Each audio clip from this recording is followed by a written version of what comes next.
For this tutorial, we're going to go ahead and cover how to create photo mosaics in Photoshop. So you see here I've got my flower, which is made up of a whole lot of little flowers. I'll go ahead and screen in, and you can see as I zoom in all the individual pictures of flowers that are making up this individual picture. Now you've seen these before and you think, wow, how did they spend so much time figuring out which color goes where? Well, technically they're not. Technically they are creating a photo mosaic, which is one image over top of all those other images. When you are creating your images, you need to collect 145 different images. So you need to collect 144, which are going to be your small images, and one image that's going to serve as your primary or your large image. So you need to make sure you're paying attention to what you're collecting. For this assignment, I've already gone ahead and collected a whole bunch of flowers for you. They're in this one called Photo Mosaic Sample.zip. So you need to make sure you download that to your desktop and unzip it. You'll also need this purple flower JPEG. Let's go ahead and get started. Let's go to Photoshop. One of the first things we need to create is called the contact sheet. A contact sheet is traditionally a print of all the images on traditional film. So you would have laid them all out side by side so you could tell what you had images of. So let's go ahead and go to File and Automate, and let's go to Contact Sheet 2. We're going to go ahead and choose the folder, and let's go ahead and find where it is on our folder. So I'm going to go, mine's on my desktop. And I'm going to say OK. It's going to include subfolders. My units are going to be inches. I want to go ahead and make it 12 by 8 and my resolution 300. I do not want it to flatten the layers because I need to go ahead and be able to adjust those. I need RGB and 8-bit. For thumbnails, I want across first. You have a few different options. And then you have columns is 12. Rows is 12. So you want to make it a square. No matter what you're doing, you want to make it square. So you've got 144 images, so that's 12 by 12. Auto spacing should be not unchecked. Vertical should be 0 and horizontal should be 0 because we want them to sit right on top of each other. And rotate for best fit if you want to. And then we're going to go ahead and say OK. And it's going to start going through this process of creating all these individual layers and layer masks for every one of these images that you've got in your contact sheet. So this process will take a while. This is going to be 144 different images that we've got to create. So I'm going to go ahead, I've already created some, so I can go ahead and jump to the next part, or I will just pause this for a second until I get this done. Alright, let's resume. You go ahead, if you look at your layers panel, right now you have 144 different layers, which each represents one of these images. So you're going to notice that quite a few of these images don't quite fit in their boxes, and you've got weird white spaces happening.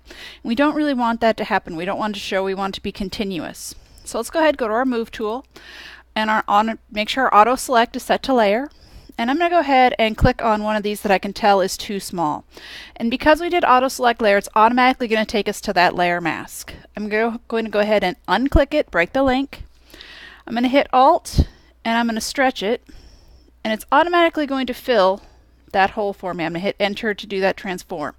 So I'm going to go ahead and make sure I do that for all the areas that you need to fill in the white. So that's quite a few.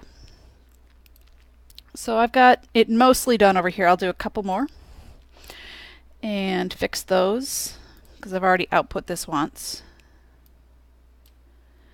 Let's go ahead, make sure you're unclicking, fill in all those spots, break the link, hold Alt to fill the spot.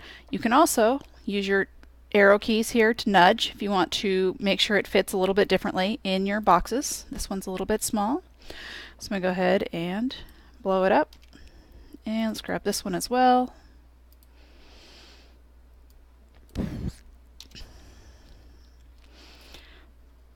A couple more. So you'll see that this will take a while. Getting this pattern set originally is what takes the longest part of this entire tutorial. Alright, so now I've got all of it fixed the way I want to, but I still have this weird white border. If I leave this white border on it, when I create the pattern, it's going to end up looking really weird. So I'm going to go ahead, grab my rectangle marquee, and I'm going to draw a rectangle over all the part I want to keep, so making sure I don't grab that additional white border. I'm then going to go up to Image, and I'm going to go up to Crop. And it's going to go ahead and take off that white side for me. So once it's done that, we're going to go ahead and go to, you can deselect, so Control D, turn off our ants. Let's go to Edit and Define Pattern. And I'm going to go ahead and call this Flower Mosaic. And OK. So now I have this pattern called Flower Mosaic. So what am I going to do with it? Next thing I need to do is go ahead and open that purple flower, which is our main image. And we want to make sure it's relatively big. We're then going to go ahead and create an adjustment layer. So we're going to go down here to the half moon in the Layers panel, and we're going to go ahead and hit Pattern. And now I've automatically filled that entire area with a pattern. I'm going to go ahead and pull the scaling down to about 40%, and notice how it now makes all of those images much smaller. So we're going to say OK. We're then going to go ahead and go to the Layers panel right here, and we want to change the blending mode to Overlay. So now you can see we're starting to get that effect of all the little images in behind the major image.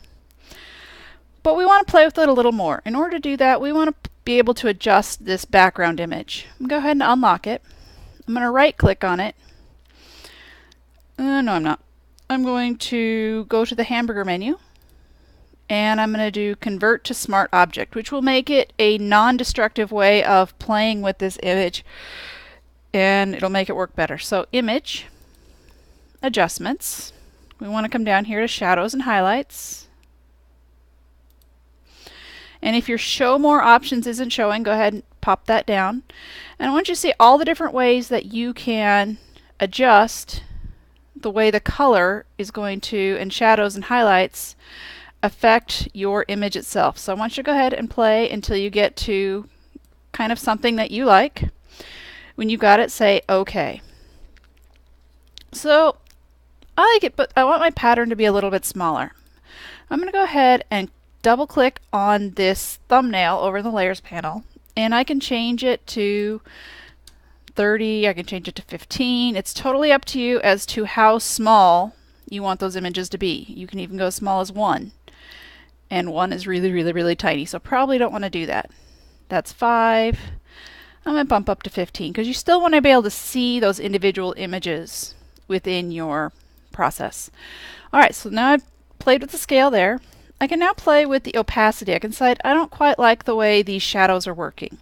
So I'm going to double click on these sliders right here, and I can play with the opacity, and let's bring it down just a little bit. And you can kind of start to see how it's changing how those shadows that you played with earlier are going to appear. So go ahead and say whatever you like. And instead of normal mode, I can go ahead and try out all of these different modes by hitting the down arrow and see all the different kinds of effects I'm getting by playing with the different types of blending modes. So it's kind of up to you as to how you want to use this image in your publication. That'll help determine what blending mode you're going to choose. So I'm going to try Pin Light for this one and say OK.